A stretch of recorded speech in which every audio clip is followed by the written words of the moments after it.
And Happy New Year to everybody. It's very happy to see all of you guys here today. We're very pleased to have with us two officials from the White House who participated in the international climate negotiations that just concluded in Paris. I know they sort of just concluded, but with the holiday it seems like a long time ago.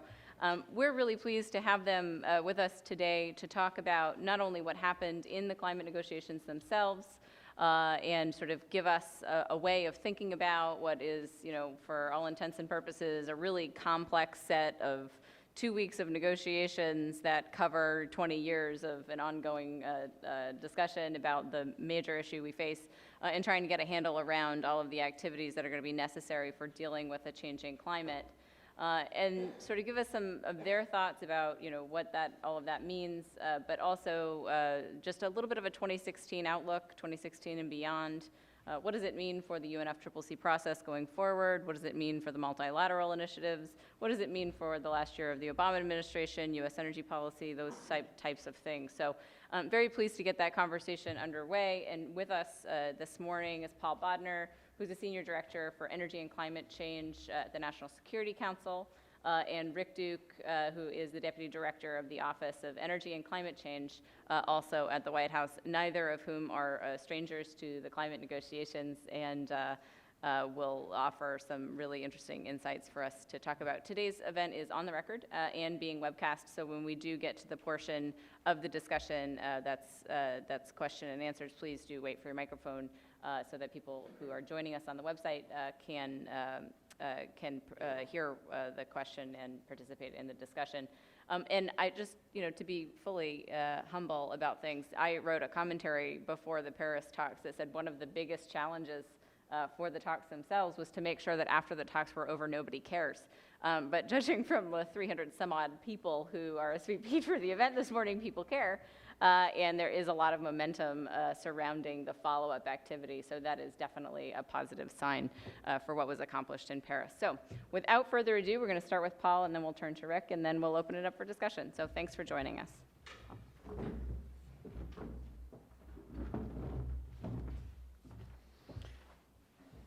Thanks, Sarah, and good morning, everyone. It's an honor to be here today, especially to discuss, I guess, a bit of good news in an otherwise turbulent world. Paris was a major milestone, no doubt about it, not only in our efforts to combat climate change, but frankly also in international relations writ large. The reason that it has taken 21 COPs, 21 of these conferences, to reach an agreement like this is not only because of substantive policy disagreements among countries, but because the whole structure of the international system, with the world divided into 200 territories, each looking after primarily its short-term equities, is not particularly well suited to dealing with a problem like climate change. And we only have a few decades of experience in dealing with global issues to begin with. So I think when you look at Paris, it's useful to think about it not only as a step in the process to combat climate change, but also as a very interesting case study in international relations. So I'm just going to touch quickly on four questions. One, what did we agree? Two, how did we get there? Three, why was there so little drama at the end? And four, what happens next? I'll just do that very quickly and then hand over to my esteemed colleague who will tell you a little bit about implications for U.S. domestic climate policy. So to me, Paris is best understood as a machine to enable nations to ratchet down their carbon emissions over the course of the century in an organized and synchronized manner towards the goal of achieving a climate-neutral global economy at some point in the second half of the century. And I've offered one slide that tries to summarize what was agreed. It's a 31-page dense document. The prose is dense. There's not much poetry in it. So it is hard to summarize, and it is very complex and touches on a number of issues. So this is not comprehensive, but I just wanted to run through the main points. So if you think of the machine analogy, that this machine is there to help ratchet down emissions, as a machine, it doesn't do anything without an operator, and the operators are countries. And it doesn't do anything without fuel, and the fuel is the INDCs, which is the climate term for targets. INDCs is a negotiated term which was agreed several years ago, and it means intended nationally determined contributions. So it just rolls off the tongue. But it's a general term that means countries' forward-looking climate targets, which can take various forms. And that's really the fuel of this machine. And the lubricant, the motor oil in it, not to go back to the internal combustion engine in a retro manner, but that's sort of finance and how finance helps countries achieve those targets that they've set. So the purpose of this machine, what did we say in Paris about what this is all about? Well, we really substantially strengthened the collective goals of the climate regime that had already been established. We committed to keep global warming well below 2 degrees. That's well below, which is a new modifier. We also committed to making efforts to hit 1.5 degrees, which of course was particularly important for those countries for whom the difference between 2 degrees and 1.5 degrees in terms of sea level rise and other severe climate impacts can be a life or death issue.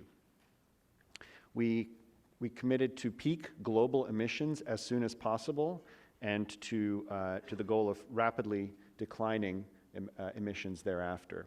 And as I mentioned, anchoring all of this is a goal of achieving a climate-neutral global economy, which means emissions by humanity are balanced out by the ability of the planet to absorb those emissions, so that the net contribution of anthropogenic emissions has become neutral. This machine turns over in 5-year cycles. And we just did the first turn of the crank with these INDCs. So before Paris and in Paris, 188 countries put forward climate targets, which is, I think, far beyond what any of us would have imagined, and a fantastically good sign of the broad-based commitment of all countries to deal with this issue in keeping with their capabilities, which of course vary greatly. So the crank turns only in one direction. It turns only in the direction of more ambition over time. So after this first round of INDCs, which extend to 2025 or 2030, there's another round. And every 5 years, countries put forward new targets in 5-year increments. And each of those targets needs to be, per the agreement, more ambitious than the last and reflecting the highest possible ambition. So that's the basic guts of this machine. A system that allows countries to ratchet down their emissions in 5-year increments through forward-looking commitments with these aggregate long-term goals guiding it. And that is a very strong market signal. It is a long-term market signal, and it shows that this transition to a low-carbon economy is really those who have signed on to this agreement regarded as an inevitability. And we'll talk a little bit later about the key question that remains, which is pace, how fast we get there.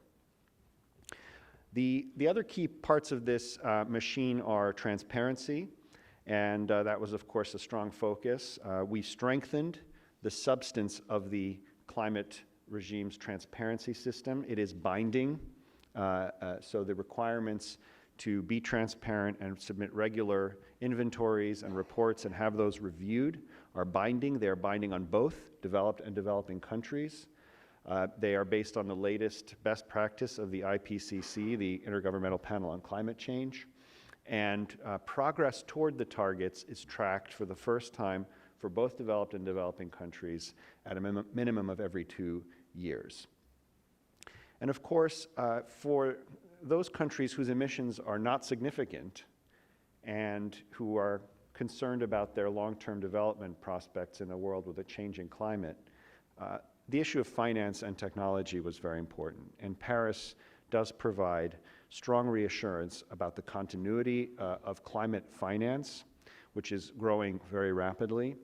And it also provides a strong signal that the pool of countries that are contributing to climate finance will expand over time. It's not a requirement, but it is a strong signal, and we're already seeing it with countries like China having made major climate finance pledges in the last year.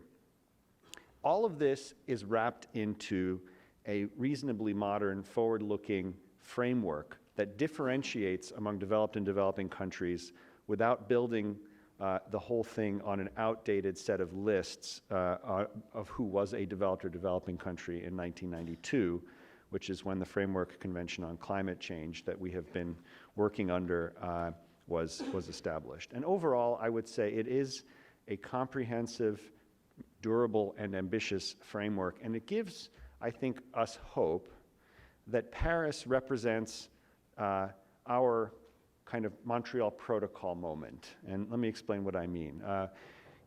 Many of you may recall that ozone was a serious political issue in the 1980s when we discovered the hole in the ozone layer. It was the subject of high-level political negotiations. In 1981, a decision was taken to negotiate a convention, which was agreed in 1985, and then in 1987, 6 years after the issue was first started being negotiated, the Montreal Protocol was agreed as the international regime to deal with ozone-depleting substances. Now, people don't talk much about the Montreal Protocol these days, except in connection to hydrofluorocarbons, which is a greenhouse gas, not because we have solved the ozone problem, not because it's all been done. In fact, people are still working on this issue. Engineers are working on alternatives, bureaucrats in governments do regulations, diplomats go to annual meetings of the Montreal Protocol, but it's not a high politics issue anymore because we figured out the international regime that was necessary to deal with it. And that is what we hope Paris will do for climate change. That we can decisively move from arguing about this issue and having it be a top 3 issue in bilateral meetings among presidents and giant summits and having to mobilize public support behind the idea of an agreement, to move from that to a world where we're really focused on getting the job done and implementing it. And so if Paris holds to its promise, then it's certainly not the end of the story on dealing with climate change. And as the saying goes, it's also not the beginning of the end, but it is a kind of end of the beginning, right? So it's the end of perhaps of this era, and as an international relations problem, we hope that it will be a decisive contribution to solving it. Now, just a couple of words on how we got here and how it went. Well, first, let me just say that, back when we were negotiating under the UN Framework Convention on Climate Change in writing this agreement. And that Framework Convention was finalized in 1992. And at the time, climate change was regarded as an environmental issue, really an environmental issue. And if you want proof of that, President Bush went to Rio and signed the Framework Convention. Mitch McConnell spoke in favor of it on the Senate floor. And a lot has changed in the last 20 years. We've come to understand climate change as an economic issue and as a development issue and as a security issue. And countries have understood that the stakes are high and that the decisions we make about the pace and extent of decarbonization of our economies affects our economic competitiveness, but it also affects our security. And so although the Kyoto Protocol approach might have seemed like a logical one to deal with an issue of the global environmental goods, a sort of top-down approach with negotiated targets, legally binding, and so on, it turned out not to be. And what we have done since then is try to figure out what framework would be both effective and realistic in terms of politics and economics, and I think Paris is the result. So Copenhagen, you may remember, in 2009 was a first attempt to make this transition and try to build a system based on the notion of nationally determined targets, countries deciding what they are capable of doing rather than having targets set for them. But it didn't get all the way there. It actually did make some progress in effecting this paradigm shift, but not enough. And frankly, when we started negotiating what became the Paris Agreement in 2011 at Durban, which is where the annual climate conference was held at the time, that's where we launched this 4-year process that led to Paris. But at the time, we didn't really know why the outcome would be any different than Copenhagen was. And so now speaking from the US perspective, we knew that we had to root our approach in strong domestic action, and that a sort of sine qua non of the US policy had to be a strong credibility that the United States was acting domestically. And because the main feature of Copenhagen had been this North versus South battle that unfolded, especially in the final hours, and which has bedeviled this process, frankly, for the last a decade or so, we thought that the right way to forge a new approach was to go right to the heart of the matter and to talk to China. And this was the root, this was the genesis of the US-China joint announcement that the two presidents made last November, which was a surprise and which really unlocked these negotiations in a substantive way, because it showed that these two countries, which had been cast as captains of opposing teams for so long in the negotiations, were actually going to stand together and help push the process forward. And by coming out and announcing our INDCs so early, and by providing each other the confidence we needed to make ambitious INDCs, we helped unlock this tidal wave of climate targets that came in the subsequent year and helped us reach the 180 plus that we had going into the Paris conference. So, why did Paris succeed with relatively little drama? For those who have been following COPs, you might say it was a miracle that we succeeded in giving birth to this 31-page document without more stormy headlines. And I think the 3,500 journalists who were covering the conference might have wished for more to do in that 2-week period. For those who haven't been to COPs, well, this is quite an interesting process. You have, thousands of negotiators running around a convention center negotiating. It's like a 30-ring circus is how I sometimes describe it. Many parallel issues being negotiated, countries feeling very strongly about issue X or issue Y, and the whole thing is a consensus-based decision. So every country has to agree to every word before anything is agreed. That's what makes this so tough. And so why was it smooth? Well, I think there are a few reasons. First, people did learn the lessons of Copenhagen, and the French are to be commended for doing a magnificent job in chairing this conference. They knew that you had to run the process transparently. They knew the right time to get heads of state involved, and there were over 100 heads of state in Paris, but at the beginning rather than at the end. They knew the little things mattered, like serving negotiators nice food so they wouldn't be grumpy. And on all these fronts, I think they did a great job, and so they deserve a ton of credit. The second is that these climate targets were all due before Paris. And so coming into Paris, you had leader-level sign-off on the notion that countries were going to do this, right? And so Paris was about tying all of them together into a structure, into this machine that you would then turn the crank on again and again over time. Third, of course, there was a lot of diplomatic groundwork to help problem solve beforehand and to make sure we did not walk into Paris with a total lack of clarity about where different issues might land. The United States tried to play a role here in our chairing of the Major Economies Forum, which was a gathering of the ministers, the climate ministers from the major countries 3 or 4 times a year.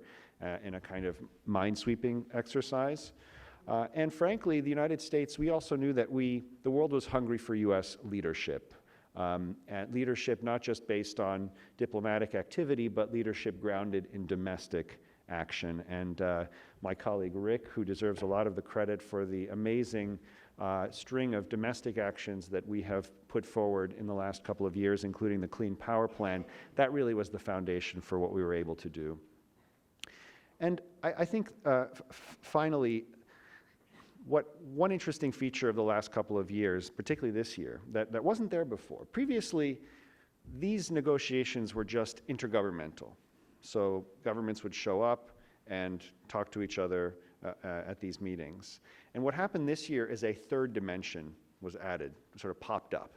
And that third dimension was business, civil society, mayors and governors. They'd always been involved, but they really made their presence felt, and they organized their own targets and their own coalitions and sent such a strong signal to governments, not only that governments had permission to do something bold, but that they were expected to do something bold. And I think that played a huge role.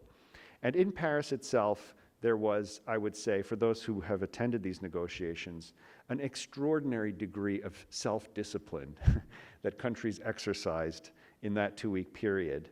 There was not much grandstanding, there was not much running around, walking out, long speeches. Everyone wanted a deal, frankly, and everyone wanted to work with the French to get a deal. And so when you dissect the 2-week negotiation and look at how the text itself evolved, it was a very workmanlike and gradual and steady process. And if I were to highlight one interesting thing from the meeting itself, it would be the emergence of what became called the High Ambition Coalition.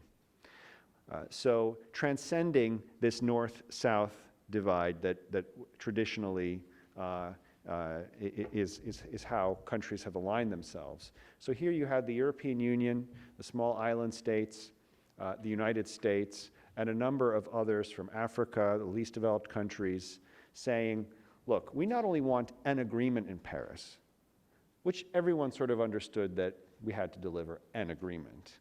We want an ambitious agreement, and we don't want a minimalist agreement that just makes basic decisions on each of the issues and then leaves it for later to figure out exactly what we're going to do. We want the full fat version, not the skim version of this agreement. And when this coalition of countries walked into the plenary on the final day before the last text was released, with the ministers marching in arm, in a snowball of cameras and negotiators, I think that sent a very strong signal that a critical mass of countries was ready to sort of move beyond old ideological debates and get down to business and create something great. So, in conclusion, just a couple of thoughts, and I think we'll talk about this in the discussion on what comes next. Well, the Paris Agreement needs to enter into force. It needs to be signed, and countries need to deposit their instruments of approval or ratification, depending on their system. There's a lot to work out in terms of implementing decisions, obviously. So there's work in the UNFCCC that needs to continue. But the real question, I think, when you zoom out is, if we accept that this transition to a global low-carbon economy is inevitable, and we have concluded the macro policy framework at the international level, then the real question is pace. How fast are we going to get there? It matters enormously how fast we get there. And so that's, for me, the organizing principle of what comes next. What are we doing on innovation, clean energy research and development, where 80 countries representing 80% of clean energy R&D budgets committed in Paris to double their clean energy R&D over 5 years? What are we doing to draw in the private sector? Again, in Paris, a coalition led by Bill Gates of 28 billionaires from around the world committed to putting significant resources in high-risk, early-stage breakthrough energy technologies coming out of those R&D pipelines. What are we doing to mobilize climate finance for the poorest and most vulnerable countries on adaptation? How are we What are we going to do domestically, and this is a segue into Rick, to continue the momentum and continue to ratchet? What does it mean to continue to ratchet? And once you've plucked the low-hanging fruit off the tree, what do you do next? So I think the overarching question is pace and what we're going to do to accelerate and maintain the pace of decarbonization in the decades to come. So hope that overview is helpful and look forward to the discussion. Thank you, Paul. Great. I think with that overview, why don't we go right into Rick, and then we'll have a bit of a discussion.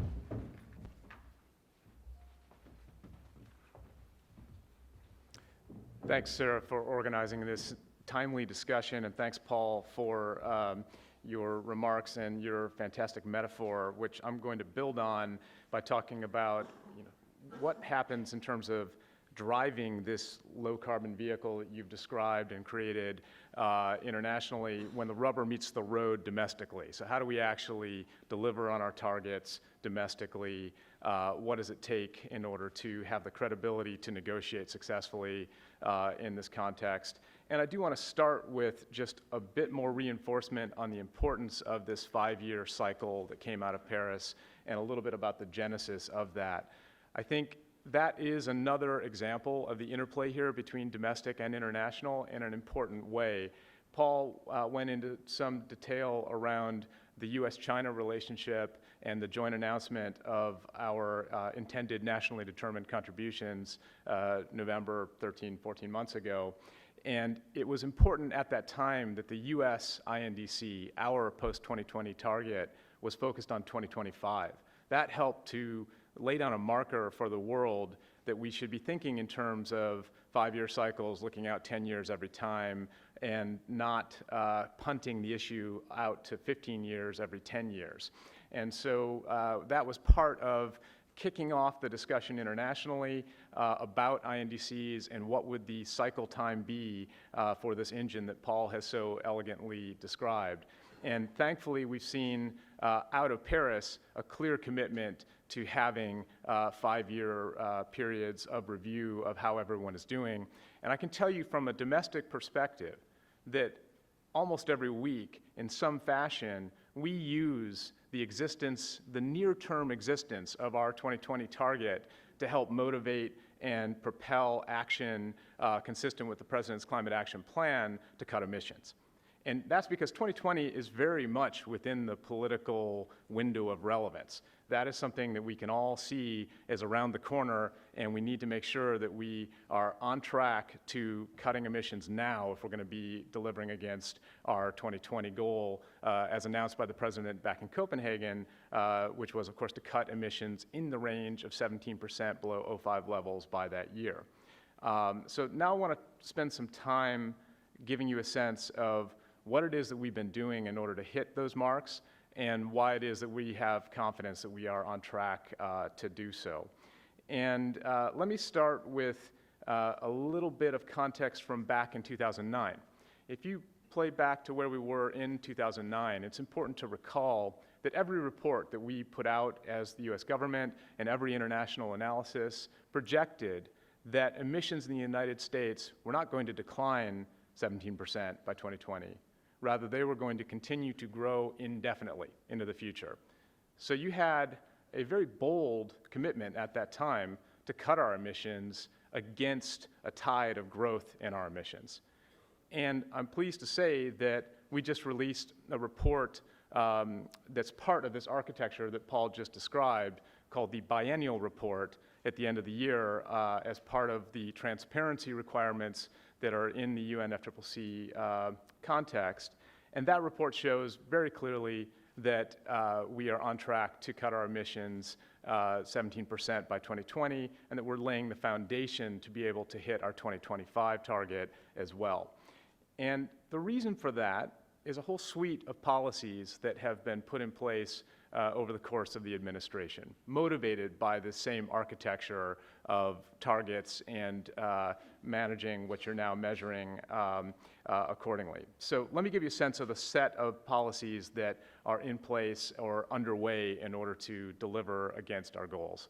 And they span a whole set of different sectors of the economy and different elements of greenhouse gas emissions. So I'll start with what is sometimes called the first fuel or cutting energy waste. And there we've seen tremendous action both in the first term and in the second term, and still more to come this year, in order to cut emissions of energy CO2 emissions related to energy waste. And so that includes fuel economy standards in the first term that will double the fuel economy of new vehicles by 2025. And when you tab up the impact of those fuel economy standards, you get to a whole year's worth of energy CO2 emissions deleted by that one measure to double the fuel economy of new vehicles. And that's happening, and every year we get more and more savings from it. It's tremendously important, has energy security benefits as well as climate benefits, and it's well in motion. At the same time, we've got movement underway this year to address the fuel economy of heavy-duty vehicles.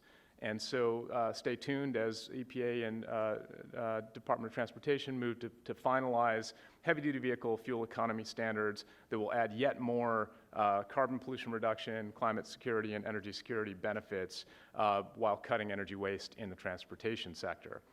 And well beyond the transportation sector, we're working on that energy efficiency challenge, including through Department of Energy efforts to put forward standards for appliances and equipment. And when you tab up the impact of all of those efforts, they will reach 3 billion tons of CO2 avoided cumulatively. And that is about half a year's worth of economy-wide energy CO2 emissions. So a huge contribution there. And both of these efforts, both on the fuel economy front and on the appliance and equipment efficiency front, save consumers and the economy billions and billions and billions of dollars while helping to propel growth. And so that's why we start there with cutting energy waste, and there's a huge amount that's happening, and the impact will grow every year as the standards kick in full and as the stock of the different vehicles and equipment turns over. Second area, of course, is we need to clean up the remaining energy that we use, make sure that we're using low carbon energy throughout the economy. And there's much that's been done and still being done in order to make sure that that happens.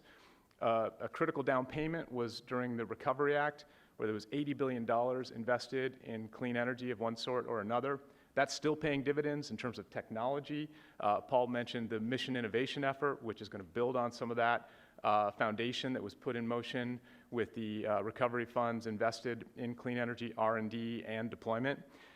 Another critical area is, of course, what Paul already mentioned, the Clean Power Plan that the Environmental Protection Agency finalized last summer, and which will transform the way that we do electricity generation over the next 15 years, and which, where we're seeing states nationwide moving to put in place plans of their own design that will allow them to have a steady, rational, smart approach to moving towards renewables, nuclear, energy efficiency, and a whole suite of other solutions that will allow for clean electricity to be the dominant form of electricity by 2030, and cut emissions in that sector 32% below 05 levels by 2030. A third area that's not always given as much due, but is really important, both in our numbers and globally, is what to do about non-energy CO2 emissions. So short-lived climate pollutants in general. And here we also have seen a central focus on that, starting with the President's Climate Action Plan back in June of 2013, and continuing to this day, and we're going to have a big year on this in terms of the Montreal Protocol negotiations to amend the Montreal Protocol in order to include HFCs in that incredibly successful framework that Paul referenced in his remarks. But domestically, we're also tackling short-lived climate pollutants in a very important way, and will continue to. That is inclusive of work to cut hydrofluorocarbons. So these are the working fluids in your air conditioners and refrigerators, and they're sometimes called super pollutants in that they have very high global warming potential per ton or per pound of the material. And there are great alternatives available that don't have that global warming problem attached to them, and the EPA is moving to approve more and more alternatives every year, and moving to change the status of some of those old polluting HFCs over time as well. And we've been engaging, and that's through something called the Significant New Alternatives Policy Program that EPA runs under the Clean Air Act. We've also been engaging through the White House and EPA and otherwise our private sector when it comes to hydrofluorocarbons. We've had two major White House convenings of the private sector, most recently last fall. And when you tab up all the work that's being done to address just the single greenhouse gas class of hydrofluorocarbons, that's worth a full billion tons of CO2 equivalent by 2025 through the combination of what EPA is doing and private sector action. So huge contribution there, and much more to come through the Montreal Protocol negotiations this year to tackle HFCs.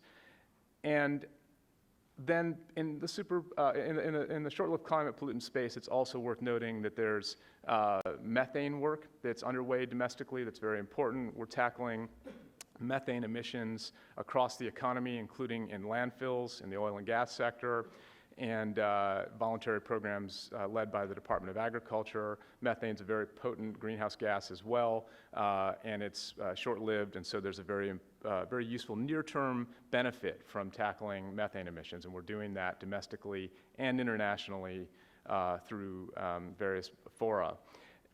And then I would note that as a final broad category where we're moving domestically to tackle the greenhouse gas challenge and hit our numbers, the land sector is critically important as well.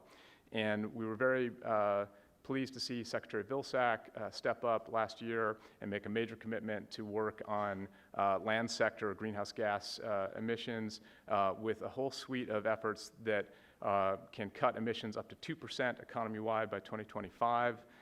This is critically important because the land sector absorbs something like 14% of our greenhouse gas emissions every year through carbon sinks in our forestry sector.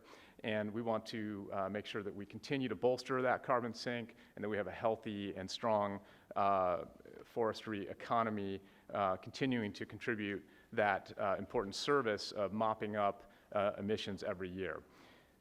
So that's a set of things that we are moving on across those four categories: cutting energy waste, cleaning up the energy supply, short-lived climate pollutants, and the land sector. And when you weave those all together, what we're seeing is that we're hitting our numbers. So instead of increasing indefinitely, our emissions are already down 10% below 2005 levels today. And this biennial report that I just mentioned shows that our emissions reductions by 2020 will be at least 16% below 05 levels and possibly much better than that by 2020. And then we're laying the foundation to deliver on our 2025 numbers as well. And we're also seeing clear signals that this is a policy-driven set of reductions. So, for example, since 2008, the economy has grown substantially, well over 10%, but our overall energy consumption throughout the whole economy is lower. And that's because of these fuel economy standards, these appliance efficiency standards, and the like. And we're also seeing the benefits on the technology side. So when you look at what's happening with solar costs, wind costs, and the like, they're all down dramatically. And that means that you get volumes coming up and a virtuous cycle between technology trends and policy ambition over time.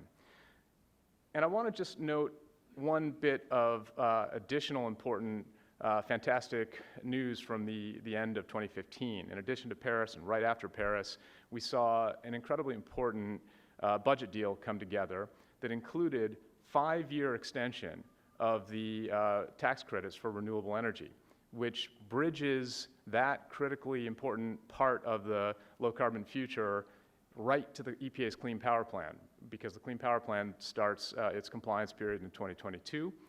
And as someone tweeted, I don't remember who, this basically ensures that renewables win, that clean energy wins. We've got tremendous momentum on solar and wind already, where you see solar is up 30-fold from the beginning of the administration. Wind is increased dramatically. And now you've got a clear, stable foundation to continue scaling up those solutions and continue bringing down the costs, and then bridge right into the EPA's Clean Power Plan and the state plans that will drive ongoing success of low-carbon solutions in the power sector. And so just looking at that renewables question a little bit in global context and digging in a bit on this virtuous cycle topic, I think it's worth noting that MIT and Tsinghua just put out a report a month ago, Tsinghua sort of being the MIT of China, and they looked at all these intended nationally determined contributions globally, and they tabbed up the renewables that would be required globally in order to deliver against those INDCs. And what they discovered is very interesting, which is that the total amount of renewables that needs to be deployed in order to hit those numbers is on the order of 2,000 gigawatts by 2030. Huge numbers, and China's nearly half of that in terms of what they're going to deliver.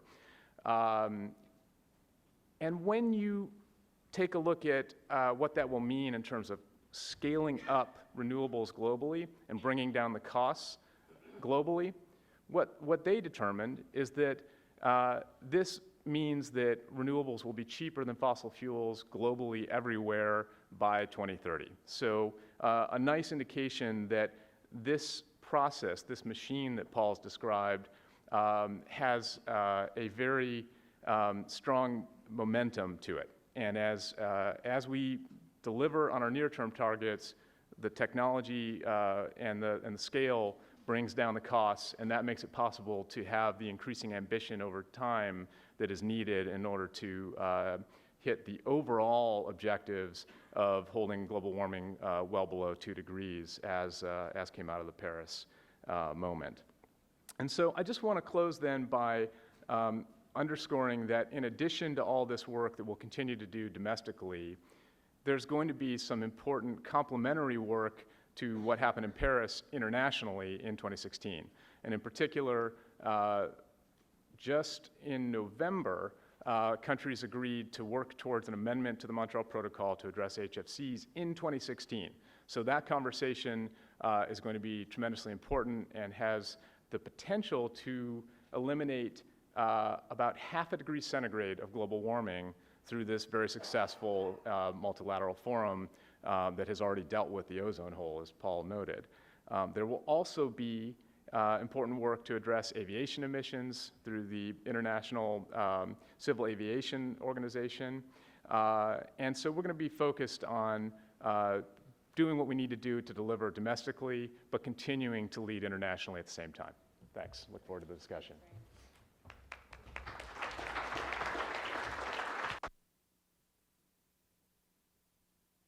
Okay, well, certainly a lot of detail and activity, both from the international climate negotiations perspective, but also in terms of the U.S. contribution to meeting our target and leading internationally. So I want to spend just a little bit of time talking about two things. One, focusing on what happened within the negotiations themselves in the context of the agreement, both in terms of the U.S. contribution, but also the international agreement itself, and then talk a little bit about your homework assignments that you guys have for this year and perhaps beyond. So I too appreciate the automotive analogy that you were using. The question, though, is, and yeah, you might want to make it to an electric vehicle or something like that, but the question I have is you both talk a lot about momentum and pace, right? And so when everybody was sort of, in the lead up to Paris talking about what needs to come out of that agreement, there was a couple terms that were being thrown around, and certainly ambition, momentum, pace, all of those sort of things fall in a basket. Transparency stuff, falls in a basket. And then durability, clearly also, falls in a basket. And what I find from the folks that we talk to, both in, from the climate community or the Smile Island developing states community or the diplomatic community or the industry, all of whom are sort of looking to these talks for what it means, for their outlook going forward, is that there's a couple of different ways you can interpret those terms, right? So on the one hand, the momentum or the pace or the ambition within the negotiations themselves is from a 20-year sort of climate negotiator standpoint, almost unarguably a huge feat, a huge achievement to be able to get that many countries to overcome some of these age-old arguments about whose responsibility it is, who carries the water on different issues, who has to contribute to a solution. But then there's a lot of doubt about the actual momentum of being able to deliver on those processes, right? So Paul, you had sort of said, there's a crank and there's a mechanism and there's a theory of the case about how the machine will run, and the crank only moves in one direction. But the real question is, what happens if someone doesn't deliver, right? What happens if that, that everybody has the right ambition, right, and the crank is moving in the right direction, but people just find it harder to do than they thought it was going to be? Is the system that came out of this process able to deal with a situation like that? Or does it then become kind of repoliticized and you have to go sort of hash out what the expectations are again? What came out of the agreement to sort of give people who want to see and believe in the ambition and the momentum the confidence that you don't need sort of enforcement mechanisms like you had in the Kyoto Protocol, which arguably didn't work anyway, but you do have a plan for if this ends up being a little bit tougher than we think it's going to be, especially when you get out into later years where, deep decarbonization might mean something fairly significant. So maybe if you could talk about that, and then I'll direct it. Thanks. That's a tough question and a very important one.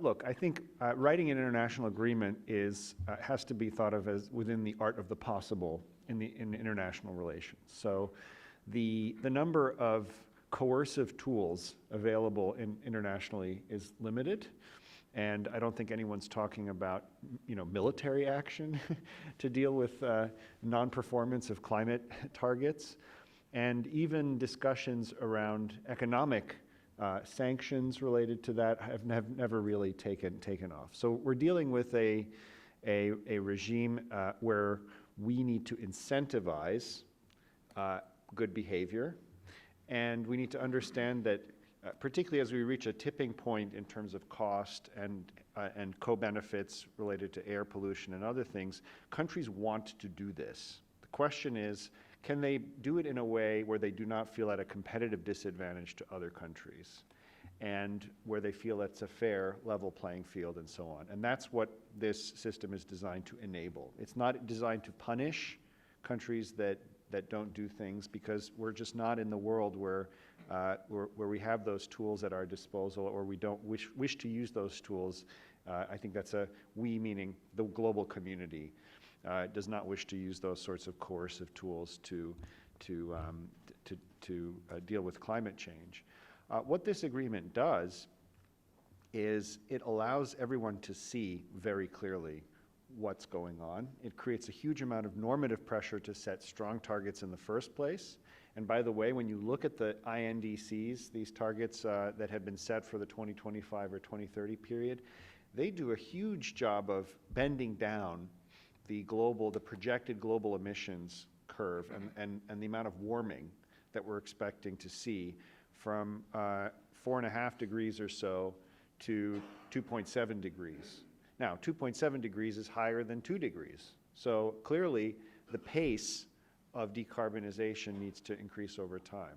But what we've embedded in this system is, again, an incentive to set strong targets in the first place, and a very strong binding transparency system, so that every 2 years or more frequently, you know exactly how a country is doing against its target. If it's not, it's not just that it sends in a report and says, have a nice day. There's a quite robust process of reviewing and discussing how a country is doing. But we're not in the world of using a different class of tools, nor was there ever, I think, a serious discussion of that in this negotiation. So we'll have to see, and we'll have to also rely on the fact that, as I said, I think we're increasingly in a world where countries want to perform, and just need an international framework that allows them to do that comfortably and with visibility on what others are doing. Thanks. It's a great question to start things off with. And let me just add to Paul's answer that there is not just a willingness on the part of other countries to act here, as evidenced in the fantastic spirit during and coming out of Paris, But also, it's notable that when you're dealing with the Chinese government, or really when you're dealing with any major economy around the world, nobody ever questions the imperative to act on climate change abroad. There's a very clear understanding that this is something that needs to be tackled, that it is a security issue, that it is something that must be addressed. And they also want to be a part of the process to move towards cleaner approaches to powering their economy that have tremendous public health benefits in addition to dealing with climate change. So that helps. There's a lot of goodwill here, a lot of real motivation to get it done. And then in addition to that, it's worth underscoring that this is a problem that's following the 80-20 rule in a pretty important sense. You look at 20 countries around the world, 20 sort of G20 major economy countries, and they'll account for roughly 80% of emissions every time you look at the math. And so that makes this much simpler in terms of making sure that we get where we need to go on emissions reductions in the near term, technology progress globally, and making it easier for the rest of the world to come along almost of natural momentum as it becomes the cheapest way to grow the economy through all these renewables, energy efficiency solutions, and the like. And then I just want to also add that there's some real international and I guess I would say international forum diversification here that is helpful. So in addition to the essential framework that Paris now provides, we do have a whole suite of related implementation fora. So you have things like the Clean Energy Ministerial that pulls together those 20 countries' departments of energy and works on implementation of related policies for energy efficiency and renewables and the like. You have the CSIS to tackle short-lived climate pollutants, and you have, of course, the Montreal Protocol, hopefully to deal with hydrofluorocarbons this year, as everyone agreed they would try to get done, and as I mentioned before, ICAO on aviation. So these things are complementary fora that have their own logic, their own momentum, and help to propel progress over time. I think that last point is a really good one, Rick. One of the things that we were trying to track is not only the actions coming out of the complementary fora, but all of the announcements that came out during the Paris talks, and it got to be quite a list. So I don't envy the person in your office who's got the matrix for following up on all that. One of the things that you didn't really talk about that I think it has been true of all of the previous COPs as well is the enormous to-do list that comes through those agreements. Of the people who've read the actual Paris Agreement, there is a gigantic to-do list that comes out of it, right? There you go. And some of it is, from sort of negotiations, sort of reality is that you can't cinch up all of the details of every single thing that was dealt with. And I found that some people have, some press reports have said, well, a certain issue like agriculture or loss and damage or some of those issues weren't actually dealt with in the agreement. They are there, right? But perhaps all of the details of how they're going to be dealt with aren't explicitly, stated within the sort of 30 pages itself. For both of you, how has the what came out of Paris changed your to-do list for the next year? Has it fundamentally shifted how you're looking at your next year of work? What are Paul, you had mentioned, getting the actual, agreement actually signed would be a good first step. But there are things that are happening both in this, within the sort of follow-up to Paris context, but also in terms of U.S. domestic policy that need to be followed up on based on what came out of the agreement. Could you just kind of, for people who are trying to think about that, what is it that we should expect this year? And maybe to add on to that, where are you looking for more ambition? I mean, that is sort of the name of this game. So are there places, that you're looking for either within the government apparatuses that you deal with or from all of those private sector or subnational governments that came forward? Are there places you're looking for additional ambition to come forward in the coming year or so? Thanks. Well, I do have the to-do list here. Mm-hmm. It's 6 pages long, single-spaced. There are 40-plus to-dos coming directly out of the Paris Agreement. But as I said in my remarks, I think we were very pleased that the agreement itself is very substantive and does not leave to the imagination or to future negotiations the more important things that we needed to, and we did, use the Paris moment to conclude. So there are some interesting things in the agreement. There's a global carbon market-based measure that needs to be implemented and designed. It's described in such roundabout language that you could probably read the whole article without knowing that it was a carbon market mechanism. That's a very interesting question, and of course, the question of carbon pricing and the extent to which countries and how countries use carbon pricing and link together is going to be a key one in the coming decade. But I think I think that the most important thing we need to do now is to shift our whole focus from negotiating to doing, and make sure that we don't sort of fall off a cliff in the meantime in terms of political interest or attention, right? There's definitely a temptation to say, okay, now we can stop talking about climate change. We've done this thing. Now let's move on to something else. And of course, there's plenty to worry about in the world.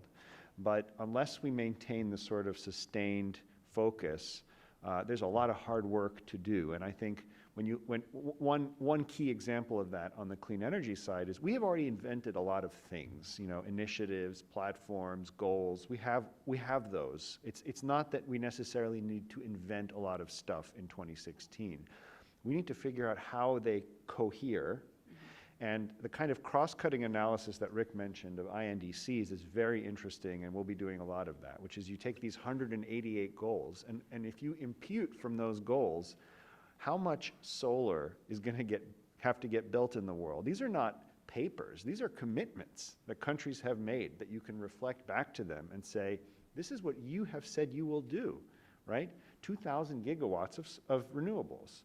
What is that number for electric vehicles? What does it imply for energy efficiency or conservation or adaptation? And how do you look across the INDCs and think about the various structures that we've set up and on R&D, on clean energy finance and so on, and sort of create a coherent implementation story whose aim is to maximize the pace of that transition and to help countries hit those targets that they've set for themselves. I mean, the details are very complicated, but that's how I would describe it in big picture. Great. I think the main implication of the success in Paris in terms of to-do list is that it took a huge item off of the list in an important sense for us, and that we don't have some sort of second round that's required and associated time and energy to sort of lock that all down. And so that makes it much more possible to focus squarely on implementation, just as we've been talking about. And it also makes it possible to look for more ambition in these complementary fora, most importantly in the Montreal Protocol amendment fight this year to take seriously what countries agreed to in Dubai last November and get that amendment done this year and secure that 0.5 degree centigrade of avoided warming through that process.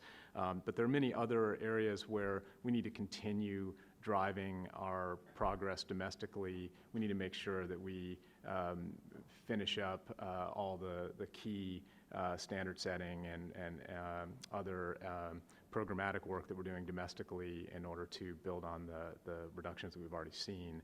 And this makes it easier to do that. Okay, we've got about 20 minutes left for questions, and I'm going to take them in groups of 3 because there's a lot of them, and we'll package them together. I'm going to stand up here. Over here. We're going to do right here and then these 2, and we're going to sweep across the room. So right up here first, Zach. And if you could please just state your name and affiliation and put your question in the form of a question, that would be very helpful.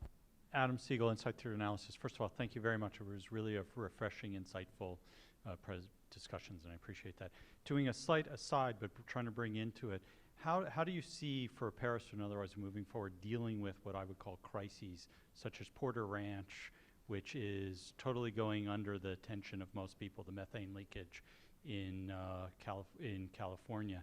How do we deal with crises like that? I mean, the climate implications of that seem to amount to pretty big, and it's not isolated just to the United States. Is there a globalization effort to try to deal with how do you tackle quick crises like that?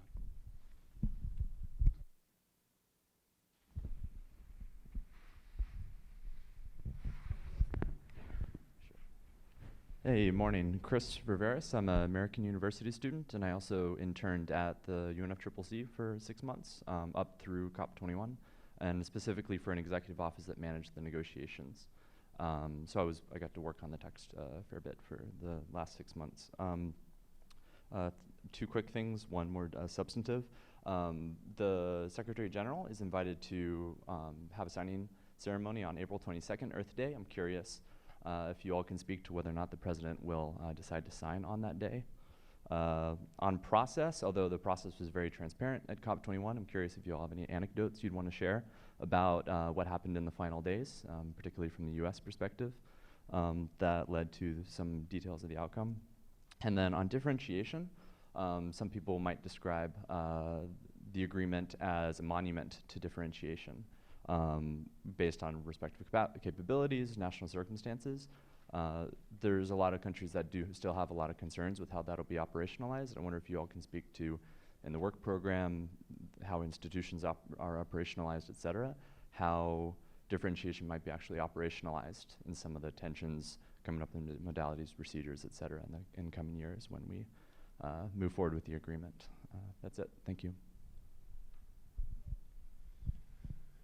Thank you so much. My name is Spencer Schecht. I'm with the DC Sustainable Energy Utility. My question is, in regards to pace and motivating and propelling ourselves, how can we, individuals in this room and people on the internet, in academia, in government, in non-government, and civil society, how can we, in our roles, go forward and move today, tomorrow, this week on the Paris Agreement?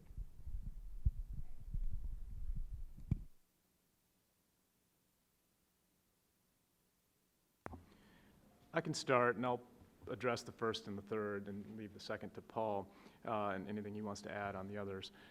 With respect to the Porter Ranch methane leak in California, that's an important crisis, as you've noted. Governor Brown is clearly moving to manage that proactively. They are addressing it as quickly as they are able. To put it in context from a greenhouse gas perspective, that really isn't the main element of the crisis there. The estimates I've seen are on the order of emissions equivalent to what one single coal-fired power plant would emit over the course of a year have been emitted thus far in the case of that particular incident. But from the point of view of the residents and of public health and the like, it's obviously critically important, and Governor Brown is moving proactively to manage it right now. I think when you look at the overall issue of methane leakage globally, and you asked about how to think about that, we view that as a tremendously important systematic question that needs to be managed domestically in a systematic way and internationally in a systematic way. And we're moving on every front to do that where we can through fora like the CSIS that I mentioned, the Global Methane Initiative, and lots of bilateral dialogue. We've got domestically important regulatory efforts in motion in order to make sure that in our oil and gas sector and in these other sectors, we have standards in place to ensure that we manage leaks throughout the whole value chain for oil and gas production, and more to come on that front in terms of implementation domestically and diplomacy internationally. And I think just to speak to the question from the third request, the third question, I think that that's a great topic to explore over the course of this year. My sense is that one of the most important things that civil society can do is to make sure that countries take seriously the commitments that they've put forward, and that the reporting architecture that has been put in place through Paris is something that the world pays attention to, and that there is therefore accountability in the court of public opinion globally to the targets that are put forward. So tracking what happens every couple of years with these biennial reports, tracking what countries are doing against the targets that they put down, and making sure that there's a strong sense of pressure in capitals worldwide is really an important part of what civil society can contribute here. So you asked about the signing ceremony. When this agreement sort of opened for signature formally on April 22nd in New York, and it will be open for signature for a year per whatever standard procedure.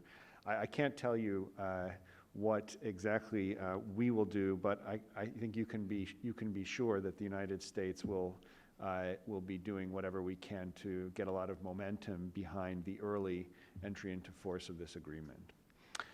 In terms of anecdotes, you know, we were walking. Todd Stern and I were walking through the halls, I think on the last day, and we were remarking on the lack of anecdotes, in the sense that there are these famous stories which you know, Hillary Clinton will tell in a presidential debate about storming around Copenhagen and breaking into rooms and private meetings. You know, there wasn't really a lot of that. But what I will say, just to highlight two things, one is it's amazing how long you can argue about something for years and then have it resolved in a matter of minutes at the very end. And this is actually I would say, not terribly good part of the culture of the UNFCCC negotiations, which is to hold out until the last minute. And cede nothing until the last day, which puts a lot of pressure on the last day to get it right, because you know, these are people, right? So there was a part of the agreement that I was involved in negotiating in the last 24 hours, which had, I don't know, 20 paragraphs devoted to that topic in this 31-page document. We only ever had time to talk about 5 of those paragraphs, you know, and so the French had to sort of figure out what to do with the other 15, and do you cut them, or do you do this, or do you do that? So when you leave so little time to do the final decisions, and you have a complex document, you know, there's an element of risk there, and I think it's a tribute to the French that they managed that very well.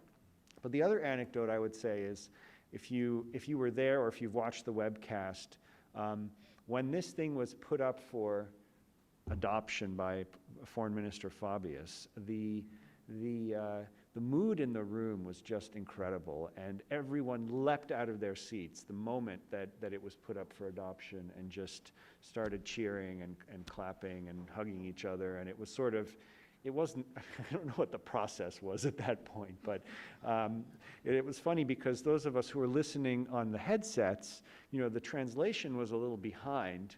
And so you know, what you heard on the headset was sort of like, well, I'm sorry for the delay, and now I present the, and everyone had sort of jumped out of their seats at that point. So it was quite an extraordinary moment.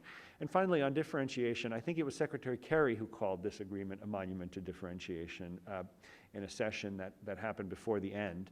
And it certainly is, and it needed to be, frankly. It needed to have a differentiation embedded throughout. But what it does not have, which is a good thing, is it does not pretend that the world is divided into 2 categories, Category A, which does X, and Category B, which does Y, those categories having been established based on who was an OECD country in 1992. That would not have been a strong framework for the future, and it is not embedded in this agreement. But the fact that the United States and India are 2 different countries with different capabilities and different challenges, and that India and Chad are different countries with different challenges, that's respected throughout the agreement. And the way that it's going to be implemented is in each section. So for example, on transparency, there is a system of transparency that requires all countries to do things. If countries have limited capacity, they may elect to have some flexibility to do things a bit differently, but it's not that the developed countries do X and developing countries do Y. All right, let's take another round. We got Kevin right there, gentleman right here. Hold on, I'm going to run out. And then right over there. Ollie, right there to Kevin, yep. Thank you very much. Kevin Massey from Statoil. Thanks for 2 great presentations and a great discussion so far. My question is about natural gas. Unsurprisingly, from somebody who works for a company that sells natural gas, albeit one that I think has been a constructive and proactive private sector stakeholder in the climate discussion. I'm struck by the fact that we've had an hour something of conversation about a transition to a lower carbon economy, including a quite detailed assessment of how the US is going to meet its 2020 targets without any reference to natural gas, coal to gas switching in the power sector, which when I look at the EPA greenhouse gas inventory numbers is the primary reason the US is going to meet those numbers. The discussion about the US kind of now going back and looking at the ways in which countries are going to get to their INDC targets in terms of how many gigawatts of solar, 2,000 gigawatts of solar necessary is an interesting one. But I wonder to what extent you, as the US government, are looking at natural gas as a cost-effective opportunity for at least near and medium-term emissions reductions.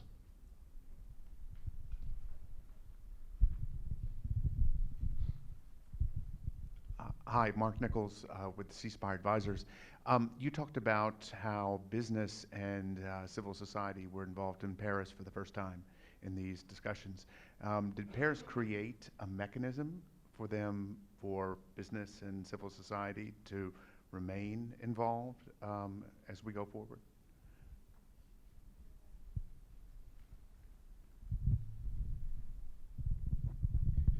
Hi, and it's Emily Meredith from Energy Intelligence. And you've talked about, the regulatory landscape in the U.S., but we know that there are legal challenges to those regulations on the Clean Power Plan, on methane. So I just wanted to hear your thoughts on sort of the degree to which the momentum is underway in the states, absent those regulations, if those legal challenges, in fact, do turn out to be serious.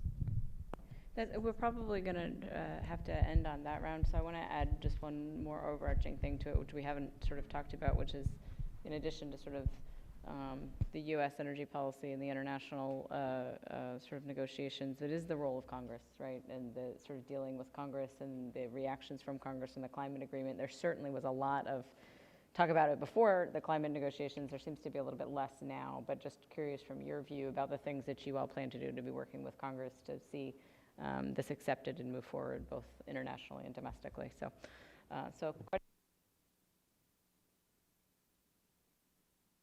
Sure, I'll start. Great questions. Thank you for those. I'll start with a question around methane and natural gas more broadly. And I think you're absolutely right that natural gas has played an important role in reducing emissions in the power sector in the United States in the last 5 years or so.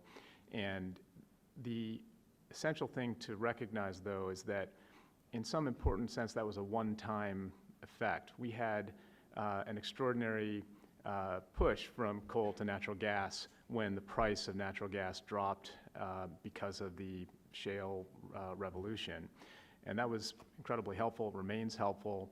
Of course, we benefit economically from having low-cost natural gas. We benefit in terms of carbon pollution reduction from the shift from coal to natural gas. And we expect to continue to see those benefits going forward. We're working to ensure that we're addressing the methane emissions attached to the natural gas value chain so that that can continue to be a critical part of our low-carbon future. Also, it is the case that natural gas, and in particular natural gas combined cycles, and especially the latest natural gas combined cycle technology, is a fantastic complement to renewable energy because it can back it up in its intermittency.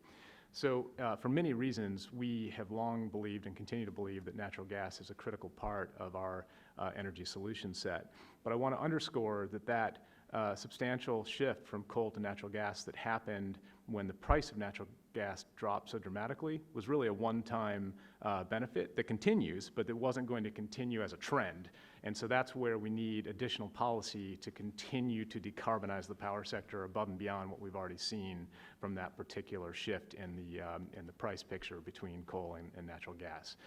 And we are, and that actually transitions me to the question that Sarah, you just posed about the role of Congress, I want to just double down on the excitement that we have about what Congress just delivered in terms of 5-year extension of production tax credit and investment tax credit for renewable energy, which again bridges us right into the compliance period for the Clean Power Plan and gives us extraordinary momentum on low carbon power generation, where natural gas will be a part of it, and renewables will be an increasingly central part of it, along with other technologies like nuclear, of course.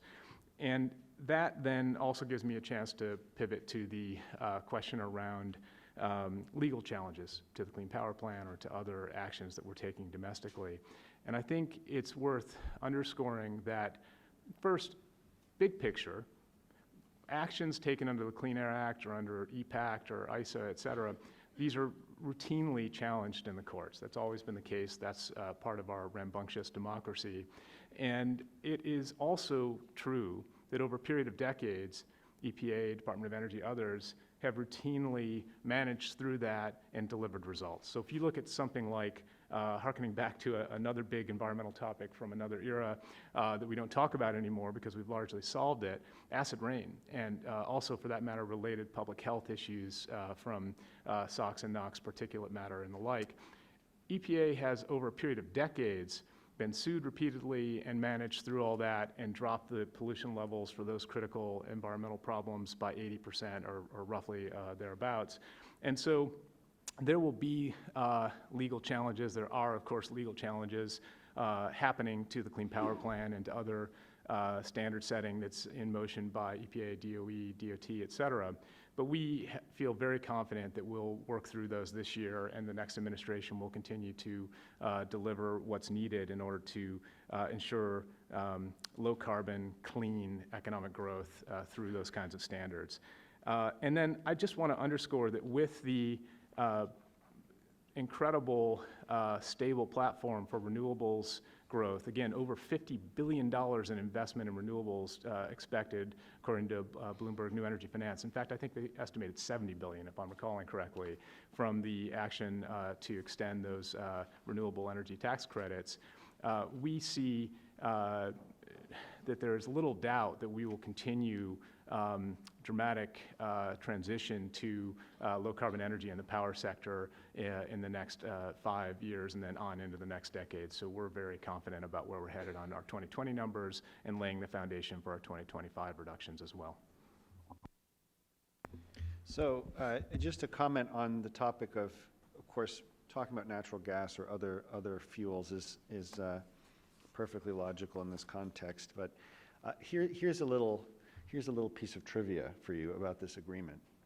I haven't done this analysis for the final version, but for the pre-final version, the word energy does not appear, and the word carbon does not appear.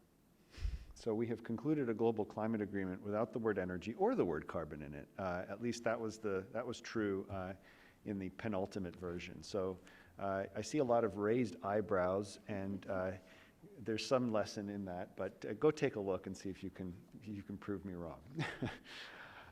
So anyway, the question about business and civil society, yes, there are a number of platforms that have been established, and about 3 pages of this document is devoted to this question and setting up a process under the UN to continue this momentum of officially recognized non-party actions. Now, whether you want to go and be part of a UN-organized platform for that is, another question. But the U.S. government has also done a lot to incentivize and rally these commitments. We set up the American Business Act on Climate Pledge, which attracted 150 plus of the largest companies in the United States across a number of sectors to make strong climate commitments. That's a platform we set up. We set up a similar platform for universities.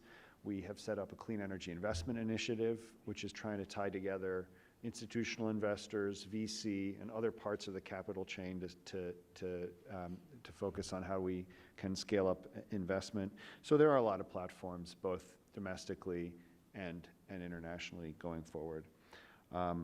And I think, oh, you asked about Congress.